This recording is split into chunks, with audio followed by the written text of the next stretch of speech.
Yo, Tech Dog in the house from E-Tech Computer. E-Tech, E-Tech, E-Tech, woof, bringing PC tips today. Let's go, go, go. Hi, this is Max from E-Tech Computer. Today, I'm going to show you how to open the BIOS using command line in Windows 10 and Windows 11. Now, normally, to open BIOS, you have to press a key like F2, delete, or escape when the computer starts. But the problem is the time window is so short. If you blink, you miss it. And sometimes you press every key on the keyboard hoping one of them works. But instead, your computer just starts normally. So today, I'll show you a much easier way to open BIOS, using a simple command in Windows. Let's get started. Step 1. Open Command Prompt. Click Start. Type CMD. Right-click Command Prompt. Select Run as Administrator.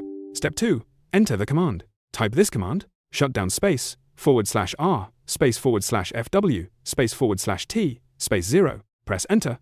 Step 3. Computer restarts. Your PC will restart and automatically open the BIOS settings screen. What the command means. /R, restart the computer. /FW, open firmware interface, BIOS, UEFI. /T space 0, restart immediately. Thanks for watching. If you found this tip helpful, please like and subscribe for more quick Windows tips, tech tricks, and computer fixes.